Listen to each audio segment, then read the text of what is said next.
And welcome to episode 2 of Dinger Dudes. I'm Jackson. I'm here with Chase, Steven, and Andrew. First of all, I'd like to say thank y'all so much for the love and support on the YouTube video, on the Spotify, on the Instagram. We reached over 100 something views on YouTube, guys, right? Yep.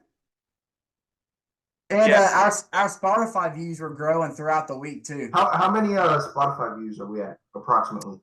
Our first episode, for the first couple of days, it only had 4, but we got 4 new listeners today, so it's up to 8. So I mean, it's progressing. So collectively, with the YouTube and the Spotify, we're at 120 views. Something like that. And one of our shorts on YouTube reached over 10K. So I appreciate y'all for viewing that as well, starring our own Stephen Lambert. Absolutely. Just expect our viewership to drop a little bit this episode now that Jackson has a face cam.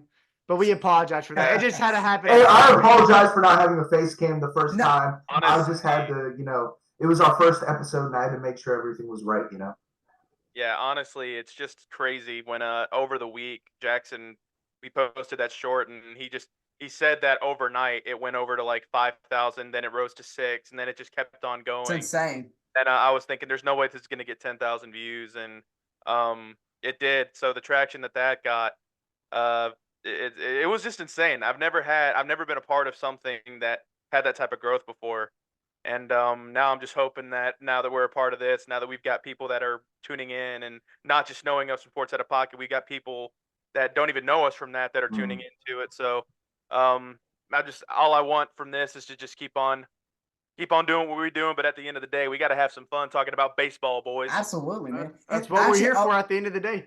I was look at the analytics on Spotify, and we have over 150 interactions.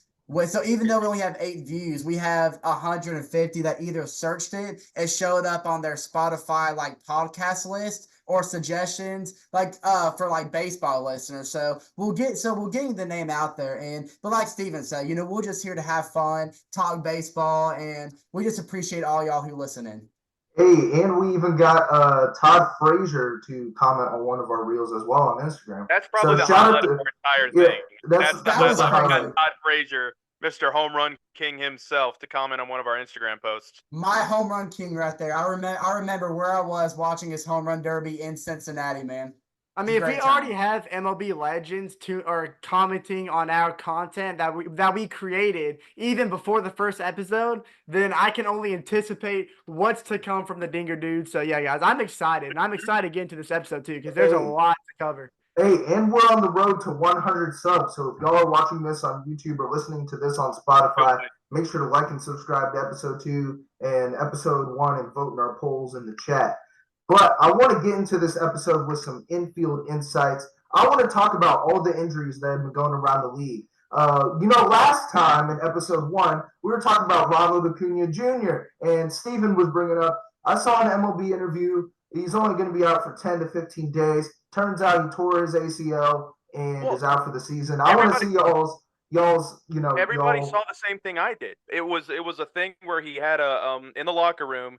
He was talking about how the pain that he felt when he tore his ACL wasn't like it was in 2021. It was just one of those things. Like in 2021, he said that I barely could stand up and move.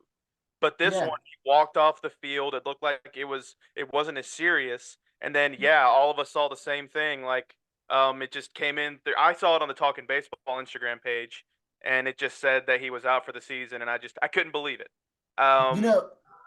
The funny thing was, like you said, we were just talking about on the episode, and we were like, and I heard that he was probably just going to go on the 15-day IL and miss a couple weeks. So I'm like, it sucks. It's a couple weeks, but, give him time to recover, and he'll be right back 3-4 weeks down the road. 15 minutes after we concluded the episode, I got the notification on ESPN that it was a complete tear of the ACL, and he was out for the year, dude. My jaw dropped, dude. My heart sank. It was sad to see. Well, the thing about this injury is, like you said, because, last time he had to deal with a season-ending injury, it was the Achilles heel that he was fighting, and that's a lot more tragic than, tearing your ACL, which probably explains why at first he assumed that he would come back in just the next month because he wasn't feeling the same amount of like intensified pain that he was back in 2021. But a thing that I also kind of took into realization once he was ruled out for the season is you got to keep in mind what an ACL does to a player who's as aggressive on the bases as Acuna is, because him being aggressive on the bases is what ultimately caused his ACL tear in the first place. So when he gets back, I mean, his hitting might be top notch. It might be MVP numbers, 40 plus home runs, 100 plus RBIs, that kind of thing. But what is it going to affect when it comes to his base running abilities? Are we ever going to see him reach 30 plus, 40 plus stolen bases in a season again?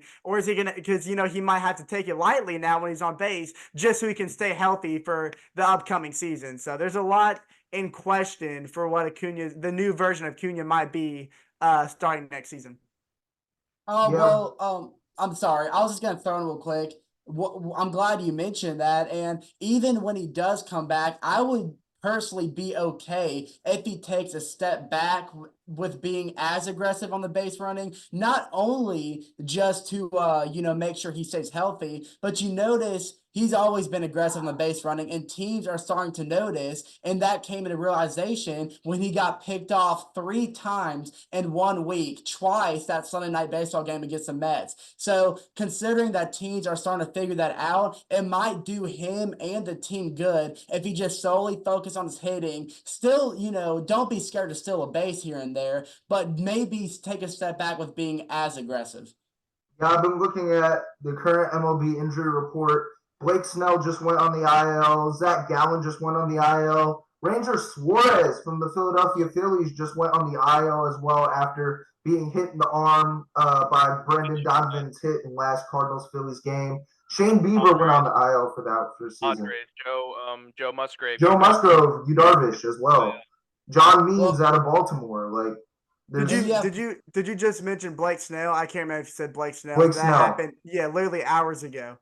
He's on my fantasy team too, by the way. So you can imagine the amount of anger that I received inside my body when I saw that notification. Because I'm tired. I'm just like the Atlanta Braves pitching staff when it comes to my fantasy team. I know this is a fantasy segment, but I cannot. The man had a 10 ERA. Let's calm it down. Yeah, let's calm it down. Hey, if you're feeling bad for yourself. It's still Blake Snell at the end of the day. I need. You're somebody. the only one in this group that has the winning record in the fantasy. Yeah, you know who you should feel bad for? Gavin Ellis. Gavin Ellis just got cream pie by Wyatt Lee. He lost Ranger Suarez. If you ask me, Gavin's a very good guy. Like, you're complaining about Blake Snell, who is like Steven mentioned, a 10 plus ERA, when Gavin has Zach Gallen and what's his name? Ranger Suarez. Both gone. Both gone. Hey, listen, I may be 7-2 the league, but that's not going to stop me from complaining. Because at the end of the day, I want to see healthy arms on the mound, Jackson. You don't know what it's like to be at the top, okay? Because in order to stay at the top, you got to have consistent pitching. Where's my pitching going to come from now, Jackson? Weathers? Because I have him as a backup, so I guess hey, there's some guys on the free agent market that you can look at. I don't want to live on this. I don't want to be like you, Jackson. I don't want to have to rely on my free agents. Okay? I picked up Luis Gill, and now he's a top 3 Cy Young candidate, but we'll get into that later. Going back, because we're talking about these injuries. It was something that we talked about earlier this year when in one of the segments that we did for our other show, Out of Pocket. We talked about it being kind of an epidemic in baseball right now with all of these pitchers that are getting hurt. I mean, we're seeing it at an all-time high right now, and it just tells you that is it just what we're seeing with pitchers that are just throwing it as hard as they can right now, and is what causes the injuries to spike up as they do? Because we're not living in this era where pitching 90 at the top speed is going to cut it anymore. Shout out Bryce Elder.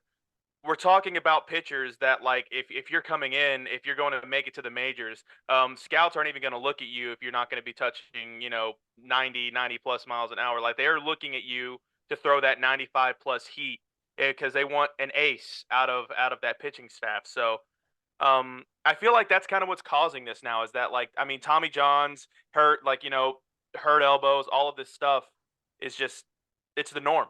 It's the norm now. Yeah, and you see It is, but pitchers, you see top pitchers in the free agency offseason pitching 90s, pitching like mid to late 90s, fastball, sinkers, and then you get Tommy John, and then you get a hurt UCL. That definitely it doesn't just tank your personal value; it tanks the team's value as well. Also, and I'm sorry, one last thing, and then there you go. it's the same. We saw it with Spencer Strider. Spencer Strider had Tommy John surgery. I'm not. It was in college, right? He had Tommy John surgery to make sure that his arm could be stronger. I want to make Yes, sure I'm getting my information I correct. think you're right. I think so. Yes. I'm gonna look that up to make sure I'm not just spewing crap here. But Spencer Strider, he had that Tommy John surgery, and we're thinking, okay, Tommy John, we're good. We don't have to do it again. And then what happens in the majors? Your elbow goes out again, and then we're gonna have to have another one. And so that's the thing with these guys throwing 100 plus miles an hour. I mean, knock on wood here, but Paul Skeens, if he keeps on throwing that top speed, 102 miles an hour, 100 miles an hour, it's not going to be too long until he's going to start getting sore. And Steven, I think you make a great point talking about, it's all about trying to throw that ball, like the fastball, get the speed up, because it's not just the starting pitchers who rely on the fastball that's getting injured. You look at the bullpen too, like Tyler Mastick, he's been battling injuries since the 2021 NLCS run against the Dodgers. Ever since that series, he's been battling injuries, and just recently he injured, it was his throwing elbow, right?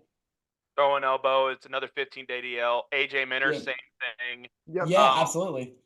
It's you're right. I mean, it's not just it's all pitchers. It's all It pitchers. is. I mean, that's the thing. It's guys that are throwing that 95 plus heat. You can't imagine that much torque on your arm throwing it that consistently. You're talking about every 5 days that they're having you throw 90 plus pitches, and even with bullpen arms, I don't care if you're only throwing an inning. Right.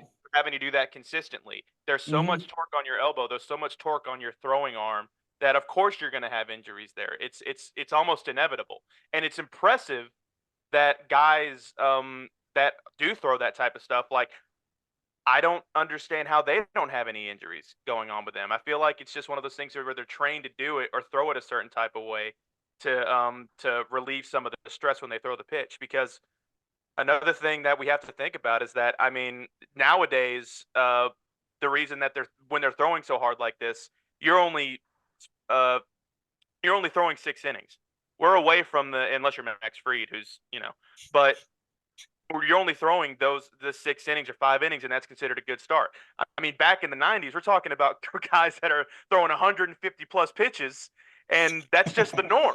That's the norm. They play the entire game, and if they even try to get taken out, if the coach even tries to take them out of the game, they're sitting there cussing them out, saying, "You're not taking me out of the game. I'm throwing I'm completing this game. I'm ready to do this." Right.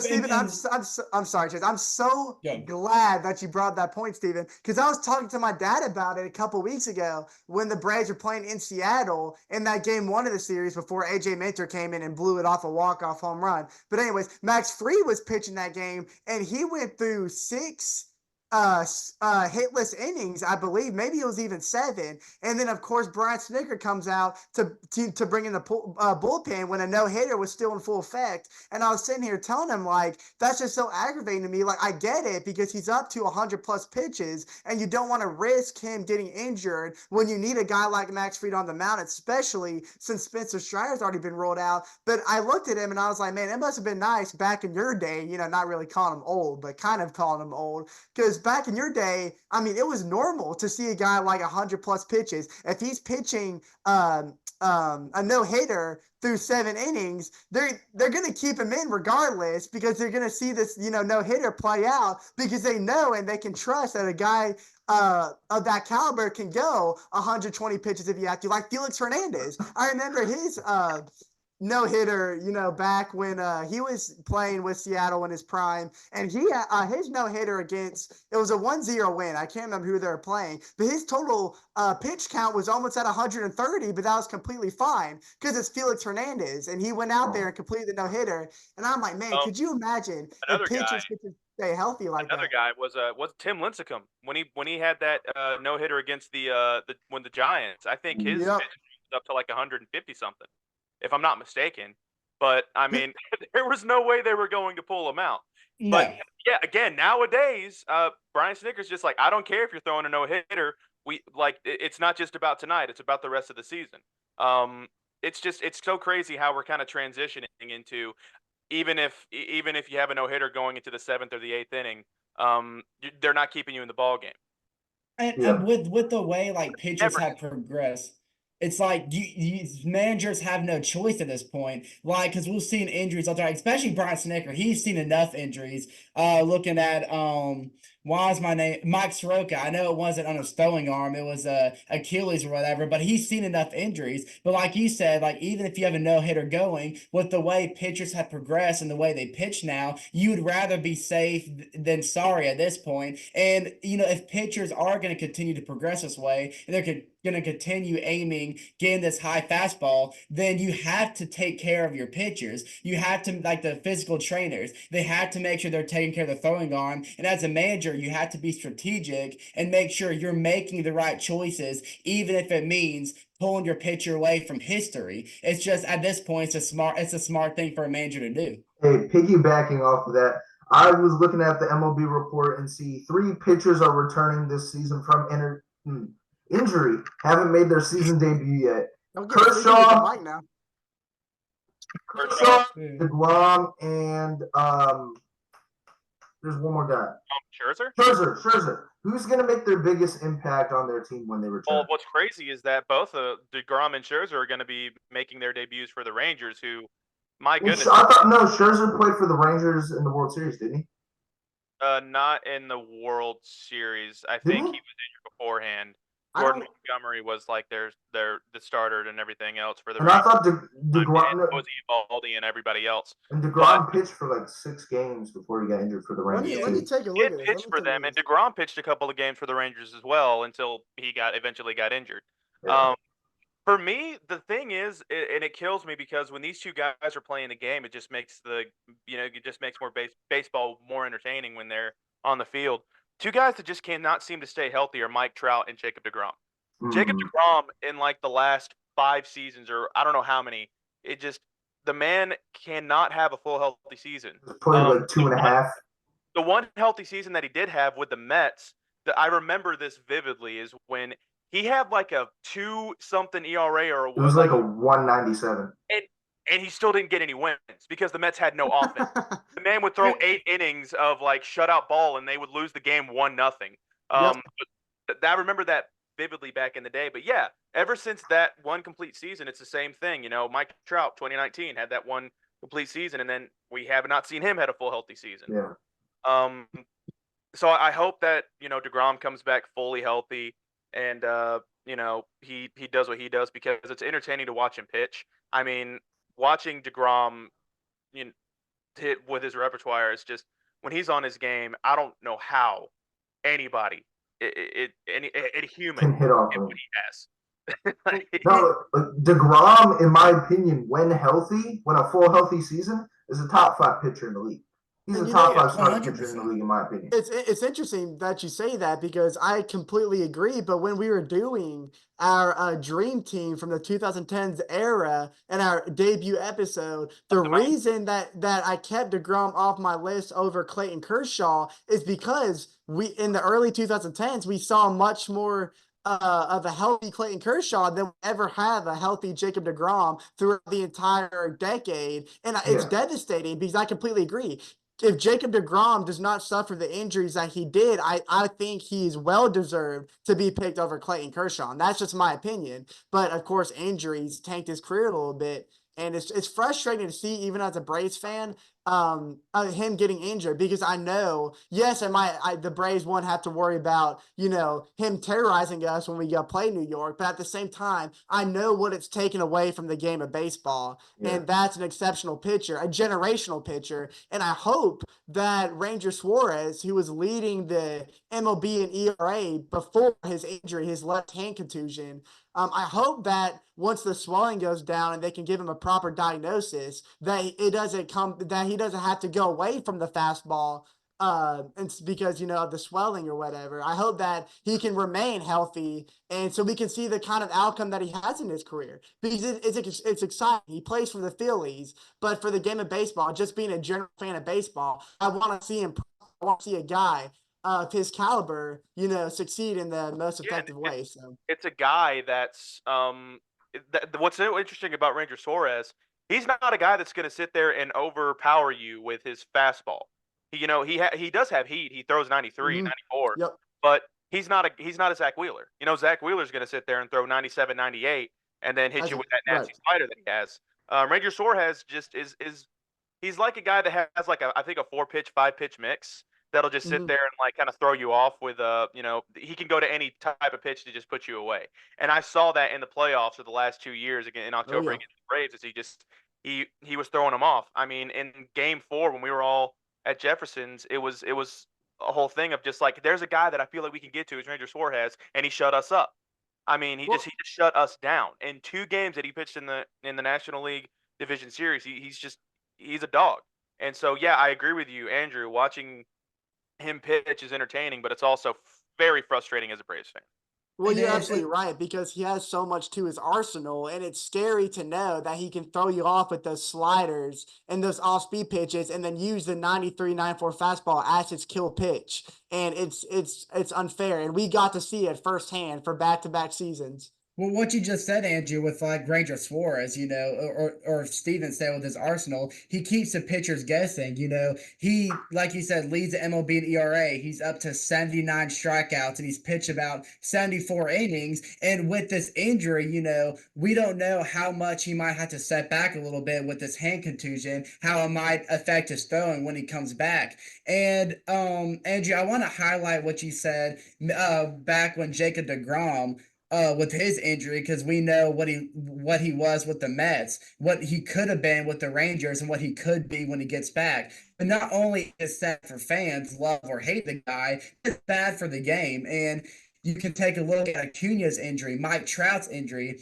Look at the responses by these players, because Acuna, when he was injured, we saw what he tweeted. He said sorry with the broken heart emoji. And then during the press conference, he goes, he was more positive about it. He was like, well, who knows? Maybe I can come back and win another MVP, because he knows he's still a young player and he's got time. But now look at Mike Trout and look at his response. He's an older guy. His time's kind of coming to an end. He's been with the Angels his whole career. He's never had that true, exactly, and he's never had that true chance to win a World Series like Acuna has. So his response was different. He, instead of saying, "Oh, I could come back with another MVP," he just goes, "I just want to play." Like the kid just wants to play baseball. He wants his chance, and it's just sad for the game, because everybody loves Mike Trout. They want to see him get that chance. For Mike Trout, there's an opening in the outfield for the Atlanta Braves. There is. Is that Double A speaking?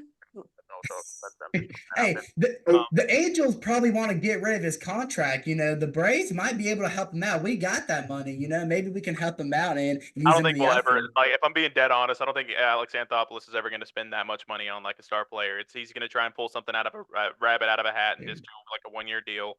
And I don't know. We'll see what happens at the trade deadline. I heard the AA. There's some rumblings going on with the free agency market when it comes to the Braves. But there's one more thing that I want to talk about for the infield insights before we move on to our next segment and talk about AL Cy Young and NL Cy Young. How about, ladies and gentlemen, he's out of here. He's gone. Angel Hernandez. Retired. He is done. He is gone. Goodbye, Mr. Blind. You are out of here.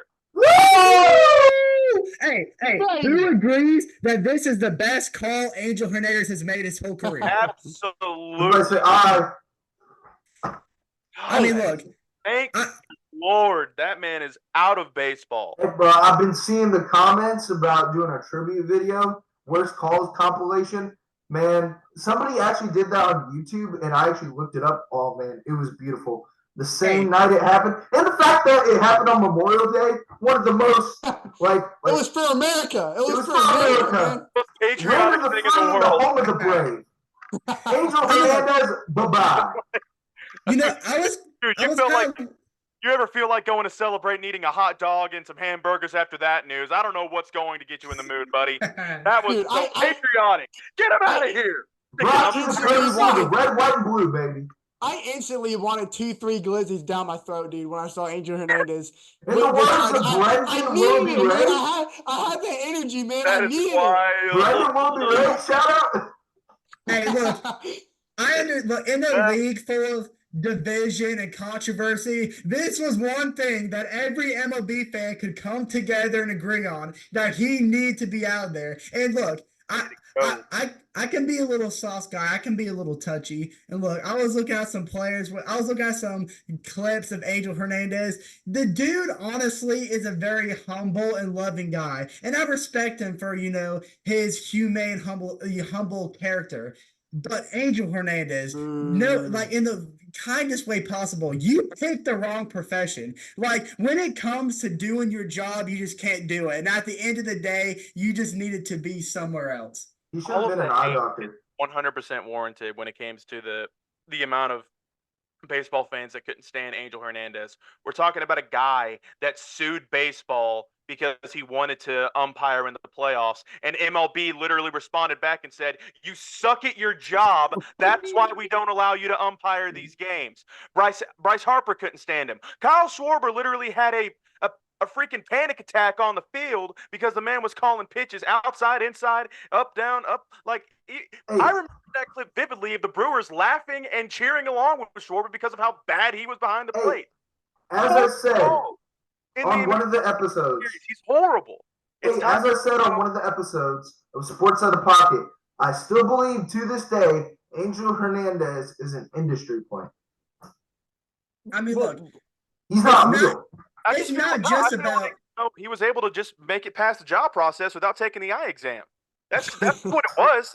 He was able to make it past the entire 2020 vision process, and they were just like, "Here, what can you see? How many bro. am I holding up? One. That's good enough. We'll put a shirt on him. He's ready to call balls and strikes." I mean, look, umpires are human. You're gonna have bad calls here and there, but the problem with being like consistently bad, as Angel Hernandez was, is you're not only like. It's not just a game about balls and strikes. When you're that bad, you're also messing with players' careers and having them to guess or almost reach on every pitch, knowing how expanded and lopsided his strike zone was. So, I mean, he did make the right call stepping out of the game because, I mean, it was way overdue. Like, it was exhausting when Angel Hernandez was behind the plate. Well, just like this is the thing that I think most people hated about Angel Hernandez and why, everyone wanted him out of the league, because go back to that Kyle Schwarber clip. Why was he so aggressive after the strike three call? I mean, if it happened in the first inning, I'm sure, he would have displayed some emotion. But you got to think about the situation of the game. Phillies were down 1-0 to Milwaukee, no one on base. That strikeout dropped them down to their final out of the ball game. This is a bottom of the ninth situation with the game on the line. You can't be making those calls when it affects the outcome of a game like it did for the Phillies, because that's when emotions are going to be the most high, and that's why the MLB had to restrict them from the playoffs, especially. The thing is it's not just like there's a compilation of them. Like there's a compilation of the amount of calls that Angel Hernandez has blown. I mean, I remember this was back in the day. I'm not sure what year it was, but wasn't there like a home run call that where like the ball was shown hitting the railing? I think this was the Athletics. It was the Athletics. Angel Hernandez was the crew chief for this one. And there was a home run call that would have been like a walk-off homer if the ball would have gone over, but they said it didn't go over the wall, and they ruled it a ground rule double, and the ball and the replay like showed that it actually hit the railing on the other side. There's so many things. There are so many clips that you can talk about when it comes to Angel Hernandez and just why he just doesn't need to be in the game anymore and why he just didn't need to be an umpire. Don't get me wrong. I mean, we're still dealing with it. Umpires are still missing calls every day. Like even in the Braves game today, I was like, there was a couple of calls to where I'm just like, you didn't call that for Charlie Morton. Why are you calling that outside corner? It's a whole thing. And that's why I commend, this is the one thing I'll commend baseball for trying to do is in AAA, they're doing this whole system to where on a strike three or whatever call, you have 3 challenges to where you can just tap the helmet and it'll go up to the replay, and they have the Fox track thing where it's just if it's outside of the zone, they call it a ball and whatever else. So whether we see that in Major League Baseball or not, I'm not sure. I feel like it's going to make its way though, so that's why they're testing it out in the minors. And I don't know, maybe that'll help. Maybe that'll help. We need it. Hey, We need it, I'm Steven. We need I'm that. saying Angel Hernandez deserves an award for worst eyes in the MLB. But speaking of awards, I want to get into this hot corner clash segment. Good transition. AL Cy Young Award clash. As I said before, AL, NL, Cy Young. Let's go on the AL side. We're gonna start with you know what? Let's start with Steven Lambert. Wow, you said Jason, which is Steven? Yeah. How dare you? How can you not go with stepdaddy Steve You're first, right. man? You're right. Yeah, what you got? All right. So if we're talking about the National League, Cy Young, and who it should be, there's a lot of candidates. One for the Atlanta Braves, we're talking Reynaldo Lopez, third lowest ERA in baseball. The second lowest in the National League underneath Ranger Suarez for the Phillies. But now that he's hurt, maybe Reynaldo Lopez, it takes the reins a little bit, gets to the top of that game. I mean, heck, you're also talking about the Cubs pitcher, Shota Imanaga. You are talking, you could talk about the other pitcher for the Cubs, Assad, for being a candidate for the National League. But there is one guy, okay? There is one guy that I believe stands out above the rest, and that's because of the amazing stuff that he has, and because the man is just an ace. Through and throughout, he is a Georgia boy. He played for East Paulding High School. We are talking about Mr. Zach Wheeler for the Philadelphia Phillies to win the National League Cy Young. I mean, what else can you say about this guy? We are talking about a guy that is just dominant. We're talking about a guy that anytime you were looking at his stats or anytime that you're looking at his outings, he's a guy that's going to give you at least 6 innings, 7 innings. And he's a guy that's not going to sit there and get blown up. He's a guy that is like, he's going to keep you in a ball game. He's going to sit there and not give up like 5+ runs, 4+ runs. Why is something caught up? My headphones are getting caught up, man. Dragging me. We are talking about a dominant pitcher in Zach Wheeler, and I do believe that in the second half, he's going to start standing out above all of these guys because even though I love Reynaldo Lopez, and trust me, I love him to death, I think he's been amazing for our team. In the second half, I know he's going to have his struggles because you're talking about a reliever that is transitioning into a starter, and he's been a phenomenal guy, phenomenal person. And in fact, if he doesn't represent the Braves in the All-Star game this year, I think that's ridiculous. He's been that great. In fact, I think he's a top 10 pitcher in baseball. That's what he's been pitching like. He's been incredible. Right. But moving on from that, Zach Wheeler's just that guy, man. Zach Wheeler's just that guy that where you don't want to pitch against him. And as a Braves fan, trust me, anytime Zach Wheeler is in that other, on the other side and we're having to sit there and hit against him, I know it's going to be a rough day for the bats. Because he's a guy that'll just sit there and throw 90+ miles an hour and, hit you with that fastball, being able to locate it on both sides of the plate and then throw that 80-something slider just off the corner that'll just sit there and make a guy swing like he's carrying a 400-pound bat. He's a guy that he misses swings. When you're swinging, you're missing that pitch. And he's a guy that's confident in his stuff.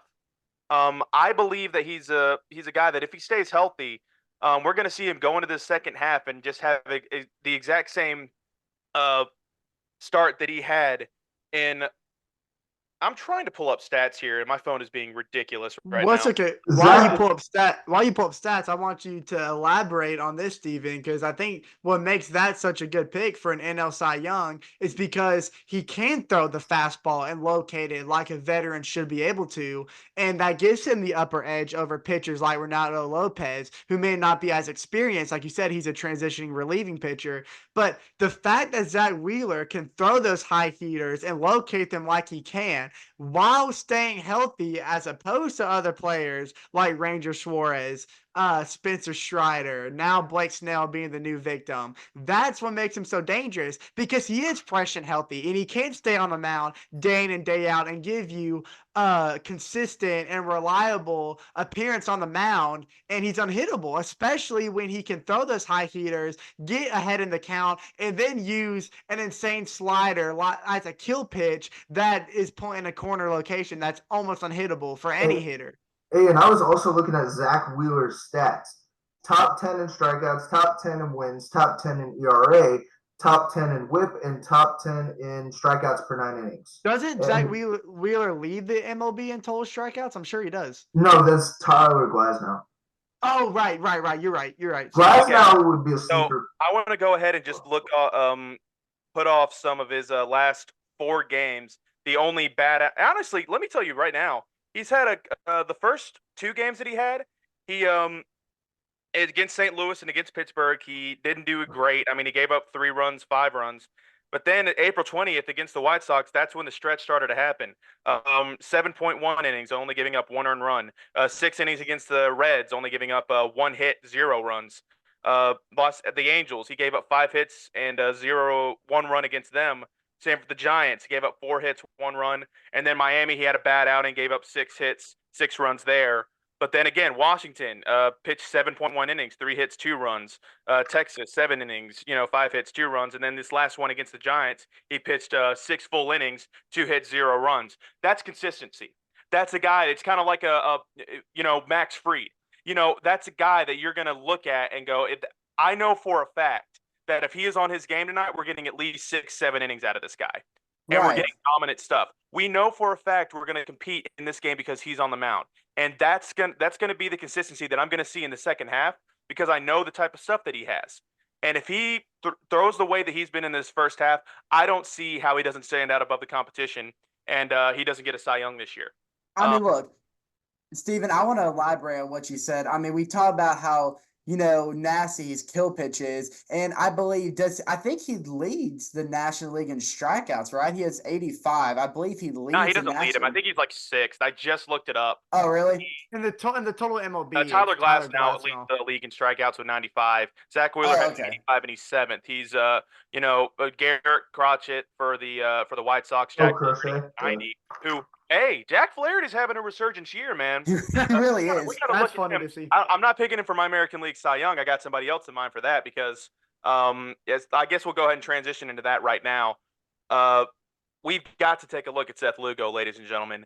This man is second right now to Ranger Suarez in ERA. He's been a very consistent part of this Kansas City Royals team that has desperately needed that pitching for the last few years, and they're finally getting it with Seth Lugo. Before the season started, you know what the funny thing is? My dad joked that it was – why is my mic turned up so high? Sorry. My dad and I joked that the Royals were going to win the World Series because Will Smith was in the bullpen. Because he's a World Series gem. Will Smith, we're talking about Will Smith, who's won the World Series the last 3 years with the Atlanta Braves, with the Houston Astros, and with the Texas Rangers. He has 3 rings back-to-back years with 3 different teams. And that was a joke of thinking, well, the Royals, there's your World Series team this year. And okay, well now look who's laughing now, because now the Royals are a contender. They're talking about a team that is 35 wins, I believe. They have snuck out of nowhere in the American League and caught the whole league by surprise. Wins. They're right now in second place against the Guardians, who has 39 wins. Again, another team that's kind of shocking to me that they're without Shane Bieber. Yeah, and they're still performing. He's accompanied by Seth Lugo, who's right now is on pace to be probably the best MLB pitcher this year. And you got Bobby Witt Jr., who everybody knew he was going to be great, but he's having an MVP season. So the Royals is still doing what he's doing at 40-plus years old. Absolutely. And you got the young talent they got from the farm system that has come up and did exactly what the Royals were looking for. I'm very good defensively. I'm thinking about this. Seth Lugo, Ronaldo Lopez are in the same boat. They've both been in the league since like 2015, 2016, had really, really crappy starts with the White Sox, and Seth Lugo was known for his time with the New York Mets. and now they're having a resurgence year, like their final breakout year. And Seth Lugo is honestly a really, really great pick for the AL Cy Young.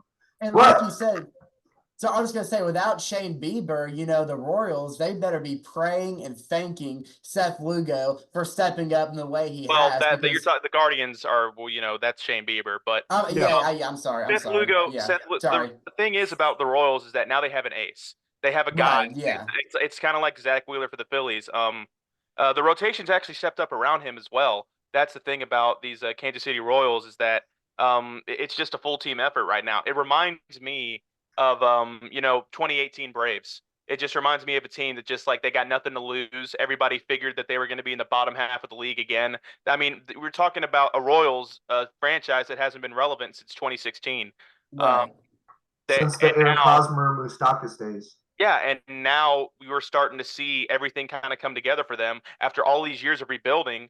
I'm rooting for them. I want to see something different in the playoffs instead of just the same teams every year getting into October. So seeing teams like, Kansas City, seeing teams like, even the Nationals are kind of having a resurgence here a little bit. They're starting to get things back on track. Still not above 500, but, seeing teams like a Kansas City Royals performing like they are and with Seth Lugo at the helm, it's exciting. It makes things unpredictable. Hey, speaking of the Royals, I want to talk about a pitcher from their division rival. Have y'all seen Draft Day?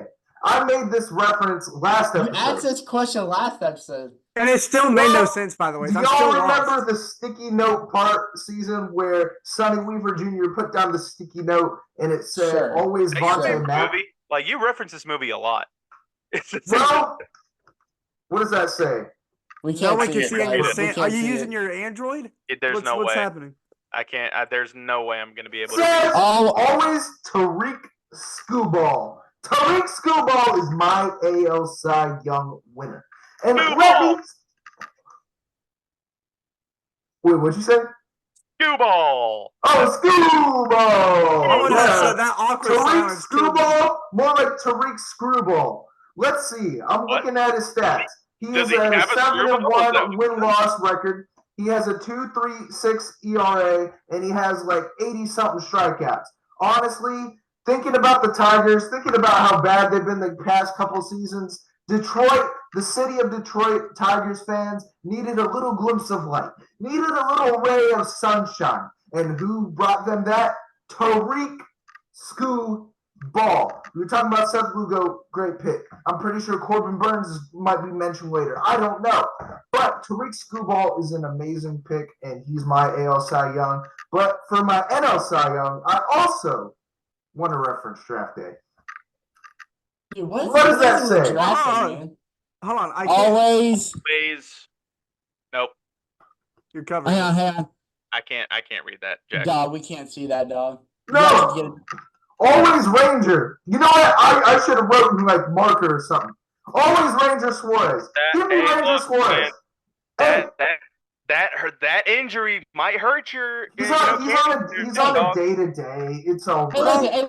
The manager actually said hours ago that the swelling has gone down at a very quick rate, and they said he could pick up a ball again in maybe 2 days. Yeah, no, he's on a day-to-day. I literally just checked the MLB report. He should return June 8th, something like that. I same thing about Austin Riley, and Austin Riley was out for 2 weeks, so you never know with these stupid injuries. Yeah, but he has a 9-1 record. He has 79 strikeouts, and his ERA is like a 1.79, something like that. What's crazy is I want to just point this out real quick is that he wasn't supposed to be a top end of their rotation. Yeah, we're talking Nola. It was Zach Wheeler. It was those guys that were going to be the main guys for that rotation. And Ranger Suarez just kind of rose up from the wings, and all of a sudden. He's pitching like the best pitcher in baseball, and he has been. Do I think that's going to carry over into the second half? Because we did see the Colorado Rockies crack his, the frame there a little bit. He gave up 5 runs against the Rockies in like the first 2 innings. So that is something that is to be looked at. Can he carry this momentum over into the second half? Because Bryce Elder, kind of the same thing. Last year, low ERA, was winning game after game, doing incredible. And then, when you play 162 games, you're playing a full season. Sometimes you get tired, sometimes you get fatigued, and the offenses are going to take advantage of that. So I hope, for the sake that you're right, that Ranger Suarez carries over to the second half. Honestly, I kind of don't, because he plays. Honestly, Ranger Suarez, this is the best Phillies rotation since like 2011 when they had Roy Halladay, Cliff Lee, Cole Hamels.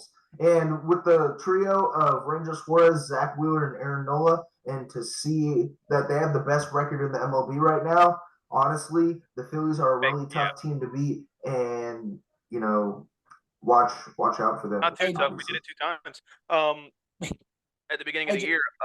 But I don't know. It's you're right. The Phillies have a ridiculous rotation. It's always tough to by their bats. I hope that right now we're just seeing. Honestly, you want to know my entire thing, and this is what I really hope. I hope that the Phillies go get 120 wins. Go do it. Get the most wins in the entire. Win the division. Do your thing. The problem is when you do that, you burn yourself out. Once you get into October, you win all these games. Are you going to be that same team when it comes? It's happened to us twice. It's like I said, and then I want the Braves to just suck in the first half of the season. I'll take a wild card spot. And then when August and September roll around, once your offense gets hot, it's all about. The thing is that's the thing about this game, that just you hate it and you love it at the same time. Once October starts and once that first game of the playoffs start, the regular season does not matter at all. It doesn't. Steven, I never forget what you said like a semester ago, talking about baseball, saying that you never know a team's potential till July comes around. The first couple months, May and June, April too. Like, it's just teams figuring out their system, jumping through some hurdles. When July, August, September come around, that's when their team reaches their full potential. Yep. That's who you really know a team's identity. But Jackson, really quick, where am I on your screen? Give me a high five, buddy. Because I'm also picking Ranger Suarez for my NL Cy Young. Now listen, like you were just talking about with the Phillies rotation being the best in baseball. Like you said, the big three, Ranger Suarez, Aaron Nola, Zach Wheeler, they're all three honestly in contention, for the NL Cy Young. And we don't know what this injury could do for Ranger Suarez. That's fair. But so far, the injury's looking pretty positive. But I'm a numbers guy. I like looking right down to the numbers. And Steven, you were wondering, can a Ranger Suarez do this in the second half of the season? But the MLB has this statistic line. It's the MLB percentile rankings, and they look at the pitch run value, the fastball run value, the breaking ball value, and the off-speed value. No kidding. Right now, Ranger Suarez is top 3 in all those categories. And on pitching run value, he's actually number 1. And it comes with, and he's also, I think, number 1 in off-speed run value too. But it comes on, how he uses his cutter. He uses that sinker that's consistently 91. He comes in with his four-seam fastball. He has a 5-pitch repertoire that keeps pitchers guessing, and that's why, what did you say? He's at 79 strikeouts? Right? 79 strikeouts right now? Yeah. With a 170 ERA and about 74 innings pitched. It's because with that repertoire, it's because of he's keeping that run percentile down with quick at bats. He's not having these long 5, 6, 7 at bats. He's throwing pitches in the strike zone, getting hitters to reach, and he's having these quick innings and these quick at-bats, and he's just a dangerous pitcher, and accompanied by the Phillies' deadly offense. That's why he has 9 wins so far in the season. And, we saw, what he's done this first half of the season. Hopefully, well, I say hopefully, I know he's on the Phillies, but, and in my case, saying he's the NL Cy Young, hopefully when he comes back from this injury, the swelling continues to go down, his hand contusion won't affect him too much, and he can continue to be this dominant pitcher that he's already been showcasing. Well, Chase, listen, let me stop you there quick. You can talk like you're some kind of doctrine from a prestige college all you want. But here's the numbers, man. Here's what it's going to come down to, okay? Numbers don't lie, baby. Numbers don't lie. This is the thing that concerns me about Ranger Suarez. Yes, he's been absolutely dominant. If you ask me, he has absolutely been the most dominant pitcher on the mound in baseball this season. But one thing that he doesn't have to me, and he never has had to me, is a consistent pitcher to rely on, like Charlie Morton with his curveball. But he uses multiple. Like Listen, the four seam, the sinker, and the cutter, buddy, he uses about the same. buddy, just sit back on that pillow and let the big boy talk real quick.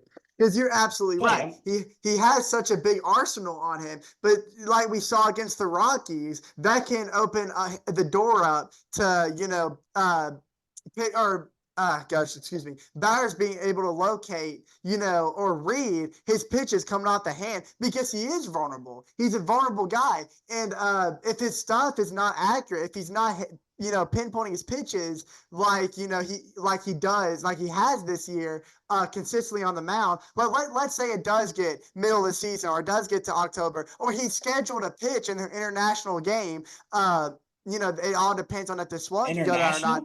Yeah, the Phillies are going international against the Mets, I believe. Right. Okay. I didn't know that's what you meant by that. I'm gonna go ahead and just be this guy. I'm gonna go ahead and be the guy.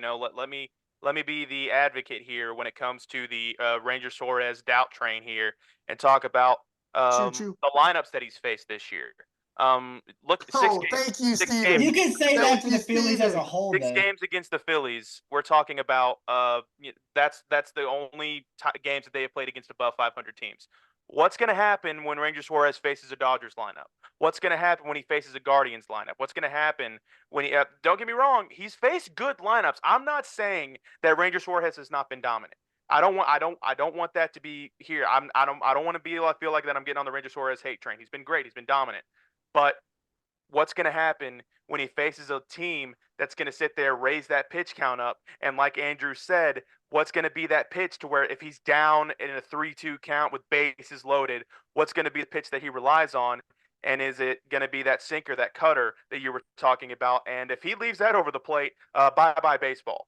Well, that's true. But, Andrew, I'm going to counter your argument back to the MLB percentile rankings. If you look at the off-speed run value, he's 98%, which means he doesn't have that kill pitch, that go-to pitch. But if it's fastball, let's say he throws that four-seam and it's a little off, when he gets runners on base, he goes to that sinker, he goes to that cutter, he reaches into his off-speed bag, and that's what he uses to eliminate the tough situations that he puts himself in. So he's been consistent in that area. Like when he gets in a situation, when things get tight and runners get on base, he might not have that exact pitch that he goes to, but he knows a certain arsenal that he's going to use to get himself out of the jam, and it's been that sinker, it's been that cutter. But if not, if the game's starting, the game's fresh, he will use that four seam, and most of the time, except at least in the first half of the season, he's been nailing that pitch. He's been on point. So yes, he might not have that specific pitch, but he has that specific arsenal that he uses in certain situations. So there's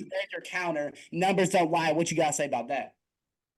I just want you to go on and say your American League pick, because I've got a guy in the National League that's sitting right behind him. Yeah, I was gonna say, what's your American snake League up pick? his way. But I'm glad Chase is correct. Okay, look. Well, we talked about Ranger Suarez, who has a 5-pitch arsenal. Let's go to someone in the American League that has a little smaller arsenal, but is just as dominant, and that is Luis Gil of the New York Yankees. Shout out to him. He is on my fantasy team, bro. We talk about how stacked the Philly starting rotation is. How about how stacked the Yankees starting rotation is? And it all starts, in my opinion, with Luis Gil. I mean, you got Carlos Rodon too, but Luis Gil specifically. Marcus Stroman as well. Exactly. He's doing pretty good with the Yankees right now. Absolutely. Don't forget Garrett Cole is still sitting there, ready and Clark waiting. Schmidt as well. Honestly, that's the crazy thing about this is that going into the season, people were concerned about the Yankees offense because Juan Soto, Aaron Judge, they're doing their thing, and that makes the Yankees one of the best offenses in baseball. Probably right behind the Dodgers. I think they're kind of number 2. It's literally, in my opinion, like top 3 offenses in baseball. It's a close race between the Dodgers, the Yankees, and the Phillies. But the Yankees are just having that consistency with the offense, and then people were like, well, the pitching's going to let loose here soon. but they've been consistent. Luis Gill, a 1.99 ERA. Marcus Stroman's been pretty good, but like you said, Luis Gill, if he is remaining consistent with this team, and he gets into that second half and he's still doing what he's doing right now, yeah, this man can absolutely be top tier when it comes to the AL Cy Young. Hey, and we saw with this Yankees team last year, Garrett Cole should have easily had like 3 or 4 more wins on his record, but the Yankees bats slowed him down. With the addition of Juan Soto, honestly, Juan Soto and Aaron Judge, that dynamic duo, but remember, they still have a guy like, what's his name, DJ LeMahieu, that hasn't even played this season. And honestly, his bat and his production at the plate is, he doesn't hit for power, he doesn't hit for a lot of RBIs, but you can guarantee him to hit for a good solid average, like good, like Jackson, 290s, 300s. When you talk about the Yankees, can you use that horrible accent you use in that MLB fan Oh, The reaction? Yankees? The New York Yankees. Are you Because that talking buddy, about my Why did you Australian sound accent? Australian? It's so horrible. I hope I'm- no Sure. Boston or New Yorker is listening to our podcast New right now York because Yankees. Australia. Greatly Hey, offended. we're gonna You greatly start the offended them. barbecue and the Barbie there, mate. It's the New York Yankees over here, The brother. New York Yankees. You Like, sound like the welcome to guy- Bobby. you sound like the guy in the Outback Steakhouse commercial. Look, we're talking about Juan $4.99 Soto. a steak. We're talking Go to about Juan Outback. Soto. Look, we're talking about Juan Soto swamp donkeys. We're not hunting crocodiles, Jackson. Hey, But look, back to Luis Gill really quick. 7-1, 1.99 ERA, 79 strikeouts in 63 innings pitched. And he has that slider that stays in the high 80s, but other than that, he's got that changeup in the 90s. His fastball, one of the quickest fastballs in the American League. And we talked about Zach Wheeler staying healthy. Well, that's been the upside of Luis Gill. He's been healthy, especially with him relying on that 97 fastball. He's had no problems, knock on wood. But if 90 plus mile an hour changeup is unfair. it's shouldn't be ridiculous. allowed. It shouldn't be allowed. It's consistently staying at 91 miles per hour, and that's a changeup. All And right. fastball going high 90s, sometimes 100 miles per hour. When he can switch between that changeup and a fastball and go to that high 80 slider, he's a hard hitter to pitch, and that's why I'll let you go ahead and name y'all Cy Youngs, but Luis Gill, that's why he's my pick. All right, All right, Andrew, I boys, think so- you're the one that's left. Yep, timer's ticking, so I'm going to go ahead and make this sweet and simple.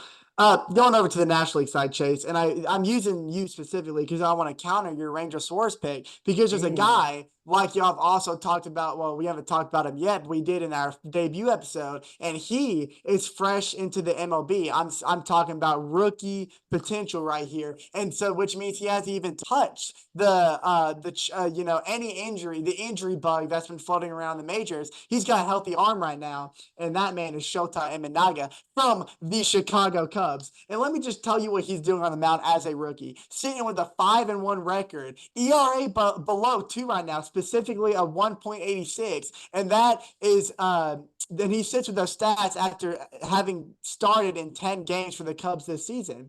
And, you talked about a guy with the repertoire of Ranger Suarez, how he doesn't specifically have that kill pitch. This is what's weird to me about Imanaga because he's not an aggressive pitcher like Zach Wheeler. He's not a high strikeout guy. Exactly. He's not a guy like Zach Wheeler who will kill you behind the fastball, or a guy like Ranger Suarez who will hit you with the splitter and the cutter when there's run on bases to produce those strikeouts. Imanaga is a calm and cool pitcher. He just goes on the mound and gets the job done, and he'll hit you with the fastball, but it's mid to low 90s. It's nothing crazy like Zach Wheeler, and he always attacks you from the left side. So if you're a left-handed batter like a Matt Olson, he's going to force you to jam your bat inside and swing with pitches that's going to look like it's coming from, outside the plate, and then it comes in. And he does that with his secondary pitches with the slider and splitter. And he'll even mix in a curveball a little bit, which I saw when he came to Atlanta, which was actually his worst performance. But not the worst one. No, that wasn't the worst one. The worst one was Brewers, right? Brewers, he gave up 7 runs. Well, that And he came still has below a 2 ERA. That came after the Braves game, though. What I meant to say was that was his worst performance at the time. But so Imanaga, and the fact that he is a rookie and the fact that he hasn't fully established his kill pitch like Zach Wheeler has. And the confidence is going to keep growing for this guy. And as long as he can stay healthy and he adds more to his arsenal, the sky's the limit for him, which is why the Chicago Cubs are such an intriguing team to me, especially in a division that's dominant with pitchers like the NL Central. It's exciting to me. It should be exciting for all of Cubs Nation. But I'm going to shift over now to the American League. Go, Jackson. Go ahead. I wanted to say a quick thing about Shota Imanaga. Okay. Honestly, Shota Imanaga was going to be one of my picks, but we look at the past Cy Young winners, they're high strikeout guys, and that's what people mostly face on. But Shota Imanaga is a great pick, and a lot of people were focusing on Yoshinobu Yamamoto coming in. Nobody was focusing on Shota Imanaga, and Shota Imanaga.